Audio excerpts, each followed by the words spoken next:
ಇಷ್ಟೆಲ್ಲ ಪ್ರತಿಭಟನೆಗಳಾಯಿತು. ಮತ್ತೊಂದು ಕಡೆ BJP ಕೂಡ ಪ್ರತಿಭಟನೆ ಮಾಡಿತು, ಸಿಂಪಲ್ ಆಗಿ ಪ್ರತಿಭಟನೆ ಮಾಡಿತು, ರಾಜೀನಾಮೆ ಕೊಡಲೇಬೇಕು ಅಂತೇಳಿ. ಆದರೆ ಕಾಂಗ್ರೆಸ್ ಪ್ರತಿಭಟನೆ ಭಾಳ ತೀವ್ರತರವಾಗಿತ್ತು. 29ನೇ ತಾರೀಕಿನ ತನಕ ಯಾವುದೇ FIR ಇಲ್ಲ, ಯಾವುದೇ ವಿಚಾರಣೆಗಳಾಗೋದಿಲ್ಲ, ಅಲ್ಲಿ ತನಕ ಮುಂದೂಡಿದೆ ಹೈಕೋರ್ಟ್. ವೀಕ್ಷಕರಿಗೆ ಎಲ್ರಿಗೂ ಇರುವಂಥದ್ದು, ಕಾಂಗ್ರೆಸ್ ಅವ್ರಿಗೂ ಇದೆ, BJP ಅವ್ರಿಗೂ ಇದೆ, ಏನಾಗುತ್ತೆ ಇದು ಮುಂದೆ ಅಂತ. ಎಲ್ಲರಿಗೂ ಯಡಿಯೂರಪ್ಪನ ಥರ ಆಗ್ಬೋದು, ಯಡಿಯೂರಪ್ಪನವ್ರ ಥರ ಆಗ್ಬೋದು ಅಂತ ಇದೆ. ನಾನು ಇವತ್ತು BJP ಪರದ ಬ್ಯಾಟಿಂಗು ಅಲ್ಲ, ಕಾಂಗ್ರೆಸ್ ಪರ ಬ್ಯಾಟಿಂಗು ಅಲ್ಲ. ಕಾನೂನು ಏನು ನೋಡ್ಬೋದು ಇದನ್ನು? ಕಾನೂನು ಈಗ ಒಂದು ವೇಳೆ ಪ್ರಾಸಿಕ್ಯೂಷನ್ಗೆ ಅನುಮತಿ ಕೊಟ್ಟ ನಂತರ ಕೋರ್ಟಲ್ಲಿ ಕೇಸು ದಾಖಲಾದರೆ ಏನಾಗಬಹುದು ಅನ್ನೋದನ್ನು ನಿಮಗೆ ಹೇಳ್ತಾ ಹೋಗ್ತೀನಿ. ಇಷ್ಟೇ ಆಗೋದು, ಬೇರೆ ಏನೂ ಆಗಲ್ಲ, ಇಷ್ಟೇ ಆಗೋದು. ನೆನಪಿಟ್ಕೊಳ್ಳಿ, ಸಿದ್ದರಾಮಯ್ಯ ಕುರ್ಚಿ ಈಗಲೂ ಕೂಡ ಸೇಫಾ? ಒಂದು ಮಾಹಿತಿ ಪ್ರಕಾರ ಹೌದು, ಸೇಫ್. ಹೇಗೆ? ಪ್ರಾಸಿಕ್ಯೂಷನ್ಗೆ ಅನುಮತಿ ಕೊಟ್ಟಿದ್ದಾರಲ್ಲ, ಯಡಿಯೂರಪ್ಪನವರು ಕೊಟ್ಟಾಗ ರಾಜೀನಾಮೆ ಕೊಟ್ಟರಲ್ಲ, ಹಿಂಗೆಲ್ಲ ಬರುತ್ತೆ. ಪ್ರಾಸಿಕ್ಯೂಷನ್ಗೆ ಅನುಮತಿ ಕೊಟ್ಟಿದ್ದಾರೆ, ಆದರೆ ಅನುಮತಿ ಕೊಟ್ಟರು ಅಂದ ಕಾರಣಕ್ಕಾಗಿ ರಾಜೀನಾಮೆ ನೀಡಬೇಕಾಗಿಲ್ಲ. ಈಗ ನಿಮಗೆ ದೆಹಲಿಯಲ್ಲಿ ಒಂದು ಉದಾಹರಣೆ ನೋಡಿದ್ದೀರ, ಅರವಿಂದ್ ಕೇಜ್ರಿವಾಲ್ ರಾಜೀನಾಮೆ ಕೊಟ್ಟಿಲ್ಲ, ಈಗಲೂ ಒಳಗಿದ್ದಾರೆ ಅವರು. ಈಗೇನು ಮಾಡಿದ್ದಾರೆ? ರಾಜ್ಯಪಾಲರ ಕ್ರಮವನ್ನು ಪ್ರಶ್ನಿಸಿ ಹೈಕೋರ್ಟ್ಗೆ ಅರ್ಜಿ ಹಾಕಿದ್ರಾ? ಅಭಿಷೇಕ್ ಮನು ಸಿಂಘ್ವಿ ಬಂದ್ರಾ? ಈಗ ಹೈಕೋರ್ಟ್ ಒಂದು ರೀತಿಯಲ್ಲಿ ತಡೆಯಾಜ್ಞೆ ನೀಡಿರೋದು, ಅಂದರೆ ಕಂಪ್ಲೀಟ್ ಅಲ್ಲ, ಬೇಡ ಅಂತ ಹೇಳಿಲ್ಲ, ಕೇಸ್ ಮಾಡಲೇಬೇಡಿ ಅಂತ ಹೇಳಿಲ್ಲ. 29ಕ್ಕೆ ನಾನು ಆದೇಶ ಕೊಡ್ತೀನಿ, ಅಲ್ಲಿ ತನಕ ಯಾವುದು ಇದರ ಬಗ್ಗೆ ವಿಚಾರಣೆ ಆಗೋದು ಬೇಡ, FIR ಆಗೋದು ಬೇಡ ಅಂಥೇಳಿ ಹೈಕೋರ್ಟ್ ತಡೆಯಾಜ್ಞೆ ಕಂಪ್ಲೀಟ್ ಇಲ್ಲ, ಇದನ್ನು ಮಾಡಲೇಬೇಡಿ ಅಂದರೆ ಸಿದ್ದರಾಮಯ್ಯ ಗೆದ್ದಂತೆ. ಹಾಗಾಗಿಲ್ಲ. ಈಗ ಇವತ್ತು ಹೈಕೋರ್ಟಲ್ಲಿ ಅವರು ಅಪೀಲ್ ಮಾಡಿದ್ದಾರೆ, ಅಪೀಲ್ ಮಾಡಿದಾಗ ಇಲ್ಲ 29ರ ತನಕ ಮಾಡಬೇಡಿ. ಹೈಕೋರ್ಟ್ ಸಿದ್ದರಾಮಯ್ಯ ಅವರ ಅರ್ಜಿ ಪುರಸ್ಕಾರ ಮಾಡದಿದ್ರು ಓಕೆ, ತನಿಖೆ ಸಂಸ್ಥೆ ತನಿಖೆ ನಡೆಸಿ ವರದಿ ಸಲ್ಲಿಸುವುದು ಅನಿವಾರ್ಯವಾಗುತ್ತೆ. ಅಂದರೆ ಒಂದು ತನಿಖೆ ಮಾಡಬೇಕಾಗುತ್ತೆ, ಇಂಥ ಕೇಸ್ ತನಿಖೆ ನಡೆಸಲು ಕಾಲಾವಕಾಶ ಬೇಕಾಗುತ್ತೆ. ಈಗ ಒಂದು ವೇಳೆ ಹೈಕೋರ್ಟ್ ಅದನ್ನು ಓಕೆ ಮಾಡಿ ಅಂತ ಹೇಳಿದಾಗ ಒಂದು ತನಿಖಾ ಸಂಸ್ಥೆ ತನಿಖೆ ನಡೆಯಬೇಕು. ಇದೇ ಥರ ಯಡಿಯೂರಪ್ಪನವರ ಕೇಸ್ನ ಚಾರ್ಜ್ ಶೀಟ್ ಸಲ್ಲಿಕೆಗೆ 10 ತಿಂಗಳು ಬೇಕಾಗಿತ್ತು. ಚಾರ್ಜ್ ಶೀಟ್ ಅಂದರೆ ನಾನು ಹೇಳಿದ್ನಲ್ವ ನಿಮಗೆ, ಈಗ ಮರ್ಡರ್ ಕೇಸಲ್ಲಿ ಎಷ್ಟು 3 ತಿಂಗಳಲ್ಲಿ ಆಗಬೇಕು. ಆಮೇಲೆ ಇನ್ನಿತರ ಕೇಸ್ಗಳಿರುತ್ತಲ್ಲ, ಯಾವುದು NIA ಆ ಥರದ ಕೇಸ್ಗಳಲ್ಲಿ, ಈ ಕೆಫೆ ಬ್ಲಾಸ್ಟ್ ಕೇಸ್ ಅದರಲ್ಲಿ 6 ತಿಂಗಳು. ಈ BSY ಕೇಸಲ್ಲಿ 10 ತಿಂಗಳು ತಗೊಂಡಿದ್ರು. ಅರೆಸ್ಟ್ ಆಗುವ ಮುನ್ನವೇ ಮುಖ್ಯಮಂತ್ರಿ ಆಗಿದ್ದಂಥ ಯಡಿಯೂರಪ್ಪನವರು ರಾಜೀನಾಮೆ ಕೊಟ್ಟಿದ್ದರು. ಅಂದರೆ ಸಿದ್ದರಾಮಯ್ಯ CM ಕುರ್ಚಿಗೆ ಸದ್ಯಕ್ಕಂತೂ ಯಾವುದೇ ತೊಂದರೆ ಇಲ್ಲ. ಯಾಕೆ ಹಾಗಿದ್ರೆ ತುಂಬ ದಿನಗಳ ನಂತರ ಇರ್ಬೋದಾ? ಇಲ್ಲ. ಸಿದ್ದರಾಮಯ್ಯ ರಾಜೀನಾಮೆ ಪಡೆಯುವ ಸ್ಥಿತಿಯಲ್ಲಿ ಕಾಂಗ್ರೆಸ್ ಹೈಕಮಾಂಡ್ ಇಲ್ಲ, BJP ಹೈಕಮಾಂಡ್ ಅವತ್ತಿತ್ತು. ಸಿದ್ದರಾಮಯ್ಯನವರನ್ನು ಅಲುಗಾಡಿಸಿದರೆ ಕಾಂಗ್ರೆಸ್ ನಾಶವಾಗಿಬಿಡ್ಬೋದು. ಶತಾಯ ಗತಾಯ ರಕ್ಷಣೆಗೆ ನಿಲ್ಲುತ್ತದೆ ಕೈ ಹೈಕಮಾಂಡ್. ಎಲ್ಲ ಕಡೆಯಿಂದ ಸಿದ್ದು ಸುತ್ತ ರಕ್ಷಣಾ ವಲಯವನ್ನು ಸ್ವತಃ ಕಾಂಗ್ರೆಸ್ಸೇ ಮಾಡಿಕೊಂಡಿದೆ. ಅಂದರೆ ಯಾವುದೇ ಕಾರಣಕ್ಕೆ ಅವ್ರು ಇಳಿದ್ರೆ ಕಾಂಗ್ರೆಸ್ಗೆ ತೊಂದರೆ ಆಗುತ್ತೆ ಅನ್ನೋ ಕಾರಣಕ್ಕಾಗಿ ಸಿದ್ದರಾಮಯ್ಯನವರಿಗೆ ಸಪೋರ್ಟ್ ಮಾಡ್ತಾಯಿದೆ. ಇನ್ನು ಕಾಂಗ್ರೆಸ್ನ ಕೆಲ ನಾಯಕರು ಬಾಯ್ಬಿಟ್ರೆ ಸಾಕು, ವಿವಾದದ ಬುಗ್ಗೆ ಚುಮ್ಮತ್ತೆ. ರಾಷ್ಟ್ರಮಟ್ಟದಲ್ಲಿ ಸಲ್ಮಾನ್ ಖುರ್ಷಿದ್, ಮಣಿಶಂಕರ್ ಅಯ್ಯರ್, ಅದೇ ಥರ ಕರ್ನಾಟಕದಲ್ಲಿ ಓರ್ವ ನಾಯಕನ ಉದಯವಾಗಿದೆ. ಅದು ಬೇರಾರು ಅಲ್ಲ, ಐವಾನ್ ಡಿಸೋಜಾ. ಏನದು?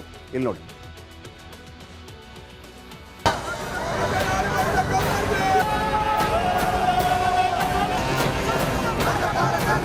ಕೂಡಲೇ ಗವರ್ನರ್ ಅವರು ಹಿಂದಕ್ಕೆ ಹೋಗಬೇಕು ಮತ್ತು ಹೋಗದೇ ಇದ್ರೆ ಯಾವ ರೀತಿ ಬಾಂಗ್ಲಾದೇಶದಲ್ಲಿ ಆಯ್ತು ಅದೇ ರೀತಿ ಗವರ್ನರ್ ಆಫೀಸ್ಗೆ, ಗವರ್ನರ್ ಮನೆಗೆ ನುಗ್ಗತಕ್ಕಂಥ ಕೆಲಸ ನಾವು ಕಾಂಗ್ರೆಸ್ನ ಕಾರ್ಯಕರ್ತರು ಮಾಡಬೇಕಾಗ್ತದೆ.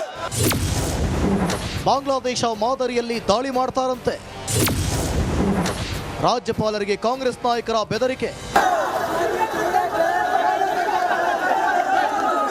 ಸಿಎಂ ಸಿದ್ದರಾಮಯ್ಯ ವಿರುದ್ಧ ಪ್ರಾಸಿಕ್ಯೂಷನ್ಗೆ ಅನುಮತಿ ನೀಡಿದ್ದಕ್ಕೆ ರಾಜ್ಯಪಾಲರ ವಿರುದ್ಧ ಕಾಂಗ್ರೆಸ್ ನಾಯಕರು ಕೆರಳಿದ್ರು. ಗವರ್ನರ್ ವಿರುದ್ಧ ಭಾರೀ ಪ್ರತಿಭಟನೆ ಮಾಡಿದ್ರು. ಅಷ್ಟೇ ಆಗಿದ್ರೆ ಎಲ್ಲ ಸರಿ. ಆದರೆ ಪ್ರೊಟೆಸ್ಟ್ ವೇಳೆ ಕಾಂಗ್ರೆಸ್ ಮುಖಂಡ ಐವಾನ್ ಡಿಸೋಜಾ ನಾಲಿಗೆ ಹರಿಬಿಟ್ಟಿದ್ದಾರೆ. ಬಾಂಗ್ಲಾದೇಶದ ಮಾದರಿಯಲ್ಲಿ ರಾಜಭವನದ ಮೇಲೆ ದಾಳಿ ಮಾಡೋದಾಗಿ ಎಚ್ಚರಿಕೆ ಕೊಟ್ಟಿದ್ದಾರೆ. ಕೂಡಲೇ ಗವರ್ನರ್ ಅವರು ಹಿಂದಕ್ಕೆ ಹೋಗಬೇಕು ಮತ್ತು ಹೋಗದೇ ಇದ್ರೆ ಯಾವ ರೀತಿ ಬಾಂಗ್ಲಾದೇಶದಲ್ಲಿ ಆಯ್ತು ಅದೇ ರೀತಿ ಗವರ್ನರ್ ಆಫೀಸಿಗೆ, ಗವರ್ನರ್ ಮನೆಗೆ ನುಗ್ಗತಕ್ಕಂಥ ಕೆಲಸ ನಾವು ಕಾಂಗ್ರೆಸ್ನ ಕಾರ್ಯಕರ್ತರು ಮಾಡಬೇಕಾಗ್ತದೆ. ಅದು ಮಾಡಿಯೇ ಮಾಡ್ತೇವೆ. ಹಾಗಾಗಿ ಮಾನ ಮರ್ಯಾದೆ ಏನಾದಿದ್ದರೆ ಗವರ್ನರ್ ಅವರ ಕೂಟಕ್ಕೆ ಹಿಂದಕ್ಕೆ ಕರೆಸಬೇಕು ಮತ್ತು ಅವರು ರಾಜಭವನ ಬಿಟ್ಟು ತಲಗಬೇಕು. ಇಲ್ಲದೇ ಇದ್ದರೆ ರಾಜಭವನ ಒಗ್ಗುವುದು ಖಂಡಿತ. ರಾಜಭವನದಲ್ಲಿ ಏನಾದರೂ ಆದರೆ ಅದಕ್ಕೆ ರಾಜ್ಯಪಾಲರು ಮತ್ತು ಕೇಂದ್ರ ಸರ್ಕಾರ ನೇರ ಹೊಣೆ ಅಂತ ಹೇಳುವುದನ್ನು ಈ ಸಂದರ್ಭದಲ್ಲಿ ಹೇಳಲಿಕ್ಕೆ ಬಯಸ್ತಾ ಇದ್ದೇನೆ. ವಿವಾದಿತ ಹೇಳಿಕೆ ನೀಡೋದ್ರಲ್ಲಿ ಐವಾನ್ ಡಿಸೋಜಾ ಜೊತೆ ಜಮೀರ್ ಅಹಮದ್ ಖಾನ್, ಕೃಷ್ಣ ಬೈರೇಗೌಡ ಪೈಪೋಟಿಗೆ ಬಿದ್ದರು. ರಾಜ್ಯದಲ್ಲಿ ಗಲಾಟೆ ಆದ್ರೆ ಅದಕ್ಕೆ ರಾಜ್ಯಪಾಲರೇ ಹೊಣೆ ಅಂತ ಸಮೀರ್ ವಾರ್ ಮಾಡಿದ್ರು. ಆದ್ರೆ ಕೃಷ್ಣ ಬೈರೇಗೌಡರ ಬೈಗುಳವನ್ನ ಅವರ ಬಾಯಲ್ಲಷ್ಟೇ ಕೇಳಬೇಕು. ಮಾನ್ಯ ರಾಜ್ಯಪಾಲರಿಗೆ ಒಂದು ಮಾತು ಹೇಳಕ್ ಬಯಸ್ತಾ ಇದೀನಿ. ಇವತ್ತು ಏನ್ ಯಾರೋ ಮಾತು ಕೇಳಿಬಿಟ್ಟು ಈ ತರ ತೀರ್ಮಾನ ತಗೊಂಡಿದ್ದೀರ ತಾವು. ಏನಾರ ಗಲ್ಲೆ ಆಗಿ ಗಲಾಟೆ ಆಗಿ ಅಲ್ಲೇನಾರ ಆದ್ರೆ ರಾಜ್ಯಪಾಲರು ಜವಾಬ್ದಾರಿ ಆಗ್ತಾರೆ. ರಾಜ್ಯಪಾಲರು ಇದಕ್ಕೆ ಜವಾಬ್ದಾರಿ ಆಗ್ತಾರೆ. ಬಿಜೆಪಿ ಏಜೆಂಟ್ ಬಿಟ್ರೆ ಅವರು ಗವರ್ನರ್ ಅಲ್ಲ. ಗವರ್ನರ್ ಆಗಿ ಮುಂದುವರಿಯೋದಕ್ಕೆ ನಾಲಾಯಕ್. ನೀವು ಗವರ್ನರ್ ಆಗಿರೋದು ಸಂವಿಧಾನದ ಕೆಳಗಡೆ ಕೆಲಸ ಮಾಡೋದಕ್ಕ, ಬಿಜೆಪಿಯ ಪೊಲಿಟಿಕಲ್ ಏಜೆಂಟ್ ಆಗಿ ಕೆಲಸ ಮಾಡಕ್ಕ. ಐವಾನ್ ವಿರುದ್ಧ ಮುಗಿಬಿದ್ದ ಕೇಸರಿ ಸೇನೆ. ಬಾಂಗ್ಲಾದೇಶದ ಮಾದರಿಯಲ್ಲಿ ದಾಳಿ ಮಾಡುವುದಾಗಿ ಐವಾನ್ ಡಿಸೋಜಾ ಹೇಳ್ತಿದ್ದಂತೆ ಬಿಜೆಪಿ ನಾಯಕರು ಕೆರಳಿದ್ರು. ಐವಾನ್ ಡಿಸೋಜಾ ದೇಶದ್ರೋಹದ ಹೇಳಿಕೆ ನೀಡಿದ್ದಾರೆ, ಅವರನ್ನ ಬಂಧಿಸಬೇಕು ಎಂದು ಸಿಟಿ ರವಿ ಆಗ್ರಹಿಸಿದ್ರು. ಬಂಧಿಸಬೇಕು ಅಂತ ನಾನು ಆಗ್ರಹಿಸ್ತೇನೆ. ಬಾಂಗ್ಲಾದೇಶದ ಮಾದರಿ ಅಂದರೆ ಏನರ್ಥ ಅಂದರೆ ಅರಾಜಕತೆ ಸೃಷ್ಟಿ ಮಾಡ್ತಾರ. ಪ್ರಜಾಪ್ರಭುತ್ವ ವಿರೋಧಿಯಾಗಿರ್ತಕ್ಕಂಥ ಕಾಂಗ್ರೆಸ್ ನಡವಳಿಕೆ ಅದು. ತಕ್ಷಣ ಕ್ರಮ ಆಗಬೇಕು ಅಂತ ಆಗ್ರಹಿಸ್ತೇನೆ. ನೋಡಿ, ಘನತೆವೆತ್ತ ರಾಜ್ಯಪಾಲರು ನಿಷ್ಪಕ್ಷಪಾತವಾದ ನ್ಯಾಯಯುತ ತನಿಖೆ ಆಗಲಿ ಅಂತ ಅನುಮತಿ ಕೊಟ್ಟಿದ್ದಾರೆ. ತನಿಖೆನೇ ಬೇಡ ಅಂತ ಹೇಳೋದು ಅದು ಅಸಂವಿಧಾನಿಕ. ತನಿಖೆನೇ ಬೇಡ ಅನ್ನೋದು ಪ್ರಜಾಪ್ರಭುತ್ವ ವಿರೋಧಿ. ಮಾತಾಡಿದ್ರೆ ಅಣಿಮುತ್ತು ಉದುರುತ್ತದೆ ಅಂತ ಹೇಳ್ತಾರೆ. ಆದ್ರೆ ಒಬ್ಬೊಬ್ಬ ಕಾಂಗ್ರೆಸ್ ನಾಯಕರು ಮಾತಾಡಿದ್ರೆ ಒಂದೊಂದು ಬಾಂಬ್ ಸಿಡಿಯುತ್ತಿವೆ. Political bureau, Republic Kannada.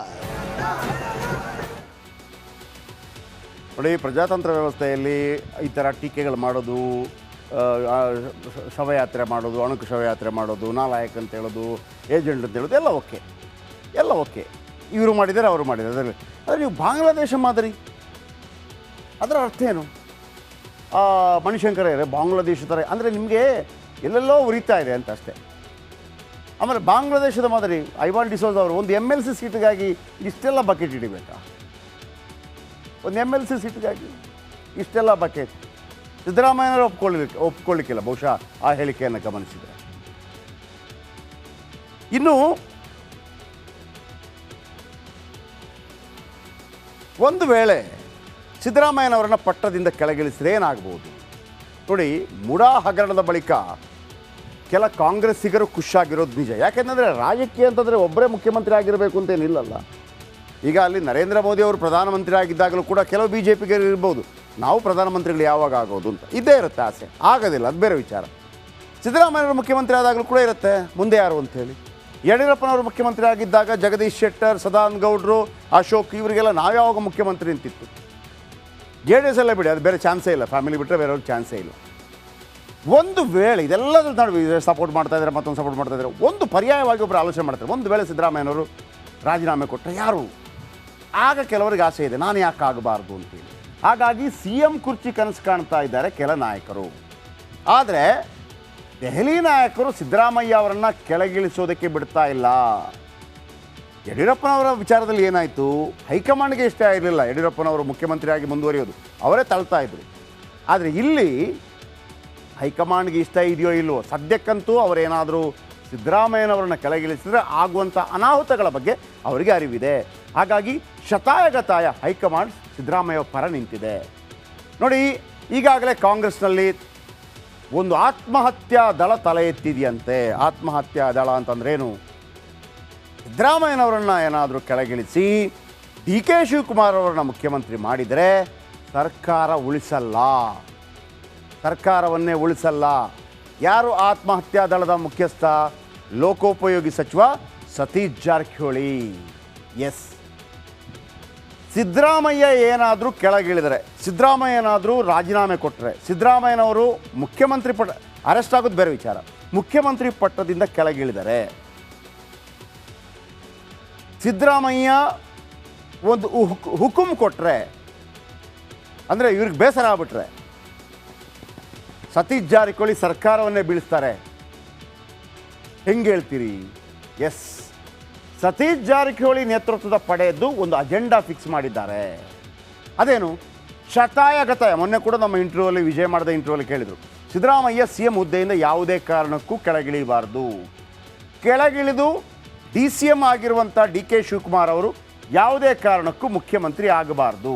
Siddaramaiah C M ಹುದ್ದೆಯಿಂದ ಕೆಳಗಿಳಿಬಾರ್ದು ಅಷ್ಟೇ. ಇನ್ನು ಸಿದ್ದರಾಮಯ್ಯ ಪಟ್ಟ ಬಿಡುವ ಸ್ಥಿತಿ ಬಂದರೆ, ಒಂದು ವೇಳೆ ಬಂತು ಅಂದಿಟ್ಕೊಳ್ಳೋಣ, ಸಿದ್ದರಾಮಯ್ಯನವರು ಇಳಿಲೇಬೇಕಾಯಿತು ಅಂತ ಹೇಳೋಣ. ಆಗೇನು ಮಾಡ್ತಾರೆ, ಆಪ್ಷನ್ ಕೊಡ್ತಾರೆ ಸಿದ್ದರಾಮಯ್ಯನವರಿಗೆ. ನೀವು ಯಾರನ್ನು ಹೇಳ್ತೀರಿ ಅವರನ್ನು ಮುಖ್ಯಮಂತ್ರಿ ಮಾಡಿ. ಸೇಮ್ ಯಡಿಯೂರಪ್ಪನವ್ರಿಗೆ ಆದಂಗೆ, ಯಡಿಯೂರಪ್ಪನವರೇ ನೀವು ಪಟ್ಟದಿಂದ ಕೆಳಗಿಳಿಲೇಬೇಕು, ನಾನು ಇಳಿಯಲ್ಲ, ನಾನು ಹೇಳಿದವನಿಗೆ ಪಟ್ಟ ಕೊಡ್ತೀವಿ. ಸದಾನಗೌಡರ ನಂತರ ಜಗದೀಶ್ ಶೆಟ್ಟರ್ ಆದಂಗೆ ಯಾರು ಸಿದ್ದರಾಮಯ್ಯನವರನ್ನು ಹೇಳ್ತಾರೆ ಅವರಿಗೆ ಪಟ್ಟ ಕೊಡ್ತಾರೆ ಅಂತ. ಆಮೇಲೆ ತಮಗೆ ಆಗದವರಿಗೆ ಸಿ ಎಂ ಪಟ್ಟ ಕಟ್ಟಿದರೆ ನಾನು ಸರ್ಕಾರವನ್ನು ಉರುಳಿಸ್ತೇನೆ ಅನ್ನುವಂಥದ್ದು ಉರುಳಿಸಬಲ್ಲರು. ಯಾಕೆ ಈ ಮಾತು ನಾನು ಹೇಳ್ತಾ ಇದ್ದೀನಿ ಅಂತಂದರೆ, ಒಂದು ವೇಳೆ ಸಿದ್ದರಾಮಯ್ಯ ಜೊತೆ ಯಾಕಿಷ್ಟು ಸ್ಟ್ರಾಂಗ್ ಆಗಿ ಹೈಕಮಾಂಡ್ ನಿಂತಿದೆ, ಬಿ ಜೆ ಪಿಯವರು ಎಷ್ಟೇ ಹೋರಾಟ ಮಾಡಿದರೂ ಕೂಡ ಸಿದ್ದರಾಮಯ್ಯ ರಾಜೀನಾಮೆ ಕೊಡ್ತಾ ಇಲ್ಲ ಅಂತಂದರೆ, ರಾಜೀನಾಮೆ ಕೊಡುವಂಥ ಪ್ರಸಂಗ ಬಂದರೆ ಸರ್ಕಾರ ಬಿದ್ದೋಗ್ಬಿಡುತ್ತೆ. ಹೆಂಗೆ ಸರ್ಕಾರ ಬಿದ್ದೋಗ್ಬಿಡುತ್ತೆ? ಒಂದೋ ಸಿದ್ದರಾಮಯ್ಯ ಹೇಳಿದವರು ಮುಖ್ಯಮಂತ್ರಿ ಆಗಬೇಕು, ಅದು ಸತೀಶ್ ಜಾರಕಿಹೊಳಿ ಅಥವಾ ಪರಮೇಶ್ವರ್. ಡಿ ಕೆ ಶಿವಕುಮಾರನ್ನು ಹೈಕಮಾಂಡ್ ಮುಖ್ಯಮಂತ್ರಿ ಮಾಡಿದರೆ ಏನಾಗುತ್ತೆ? ಏನಾಗಲಿಕ್ಕಿಲ್ಲ. 136 ನೋ. ಅಚ್ಚರಿ ಅಂದರೆ ರೆಬಲ್ಸ್ ಟೀಮ್ ಜೊತೆ ಬಿ ಜೆ ಪಿ ನಾಯಕರ ಲಿಂಕ್ ಇದೆ. ಮಹಾರಾಷ್ಟ್ರದ ಫಡ್ನವೀಸ್, ಗೋವಾದ ಸಾವಂತ್ ಜೊತೆ ಲಿಂಕ್ ಇದೆ. ಎಸ್, ಎಲ್ಲದಕ್ಕೂ ಮಿಗಿಲಾಗಿ HDK ಸಂಪರ್ಕದಲ್ಲಿದ್ದೆ ಆ ಟೀಮ್. ನಾನು ಮೊನ್ನೆ ಒಂದು ದಿವಸ ಸತೀಶ್ ಜಾರಕಿಹೊಳಿ ಕುಮಾರಸ್ವಾಮಿ ಅವ್ರ ಜೊತೆ ಒಂದು ಮೀಟಿಂಗ್ ಮಾಡಿದರು.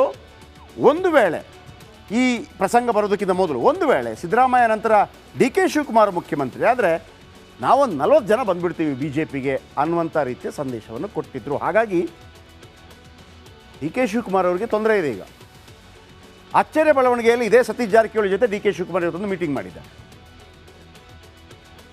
ನಿಮ್ಗೆ ಅರ್ಥ ಆಯ್ತಲ್ಲ, ಸಿದ್ದರಾಮಯ್ಯನವರನ್ನು ಆಯ್ತಪ್ಪ, ಸಿದ್ದರಾಮಯ್ಯನವರ ಮೇಲೆ ಇಷ್ಟೆಲ್ಲ ಆರೋಪ ಬರ್ತಾ ಇದೆ, ಅವರನ್ನು ಕೆಳಗಿಳಿಸೋಣ ಅಂತಂದರೆ ಸಿದ್ದರಾಮಯ್ಯ ಏನು ಮಾಡ್ತಾರೆ, ಆಯಿತು ನಾನು ಕೆಳಗಿಳಿತೀನಿ, ಬೇಕಿದ್ರೆ ನಾನು ಹೇಳ್ದವ್ರನ್ನ ಮಾಡಬೇಕು. ಡಿ ಕೆ ಶಿವಕುಮಾರ ಇಲ್ಲ. ಹೈಕಮಾಂಡ್ ಯಾರ ಮೇಲೆ ಪ್ರೀತಿ ತೋರಿಸುತ್ತೆ, ಡಿ ಕೆ ಶಿವಕುಮಾರ್ ನೆಕ್ಸ್ಟ್ ಅರ್ಹರು ಅಂತೇಳಿ ಅವರನ್ನು ಮಾಡುತ್ತೆ. ಅವರನ್ನು ಮಾಡಿದಾಗ ಸಿದ್ದರಾಮಯ್ಯ ಬಿಡ್ತಾರಾ ಬಿಡೋದಿಲ್ಲ ಬೇರೆ ವಿಚಾರ. ಸಿದ್ದರಾಮಯ್ಯನವರು ಆಪ್ತರಿದಾರಲ್ಲ, ಸಿದ್ದರಾಮಯ್ಯನವರು ನೀವಿಲ್ಲ ಅಂದರೆ ನಾವಿಲ್ಲ, ಏನು ಮಾಡ್ತಾರೆ, ಅವರೊಂದು 40 ಜನರನ್ನು ಕರ್ಕೊಂಡು ಹೋಗ್ತಾರೆ. ಯಾರು ಹೋಗ್ಬೋದು? ಸತೀಶ್ ಜಾರಕಿಹೊಳಿ. ಹೆಂಗೆ ಹೇಳ್ತಿದ್ರು ಸತೀಶ್ ಜಾರಕಿಹೊಳಿ ಈಗಾಗಲೇ ಕುಮಾರಸ್ವಾಮಿ ಜೊತೆ ಒಂದು ಮೀಟಿಂಗ್ ಮಾಡಿದ್ದಾರೆ. ಈ ಎಲ್ಲ ಕಾರಣಕ್ಕಾಗಿ, ಆದರೆ ಅದು ರಾಜಕೀಯ. ಸಿದ್ದರಾಮಯ್ಯ ಸುಮ್ಮನೆ ನನ್ನ ಮೇಲೆ ಆರೋಪ ಬಂದು ಎಳೆದು ಬಿಡ್ತೀನಿ, ಹಂಗಾಗಲ್ಲ. ಇದೇ ಕಾರಣಕ್ಕೆ ಸಿದ್ದರಾಮಯ್ಯ ಅವರನ್ನು ಕೆಣಕ್ತಾ ಇಲ್ಲ ಹೈಕಮಾಂಡ್. ಯಾಕಂದರೆ ಕೆಣಕಿದ್ರೆ ಟಗರು ರಾಮಯ್ಯ ಆಗಿ ಗುಮ್ಮೋದು ಪಕ್ಕ ಕಾಂಗ್ರೆಸ್ ಪಾರ್ಟಿಗೆ. ಸೊ ಹಾಗಾಗಿ ನಿಮ್ಗೆ ಅನಿಸ್ಬೋದು, ಇಷ್ಟೆಲ್ಲ ನೀವು ಹೇಳ್ತಿರಲ್ಲ ನಾಚಿಕೆ ಮಾನ ಮರ್ಯಾದೆ ಇಲ್ಲದೆ ಯಾಕೆ ಇಳಿತಾ ಇಲ್ಲ ಅಂತೇಳಿ ಬಿ ಜೆ ಪಿ ಆರೋಪ ಮಾಡ್ತಾ ಇದೆಯಲ್ಲ. ನಾಚಿಕೆ ಮಾನ ಮರ್ಯಾದೆಗಿಂತ ಹೆಚ್ಚಾಗಿ ಸರ್ಕಾರ ಬಿದ್ದೋಗ್ಬಿಡ್ತದೆ ಸಿದ್ದರಾಮಯ್ಯನವ್ರನ್ನ ಕೆಳಗಿಳಿಸಿದರೆ ಅಷ್ಟೇ. ಇನ್ನು ಸಿ ಎಂ ಪರ ಪ್ರತಿಭಟನೆಗೆ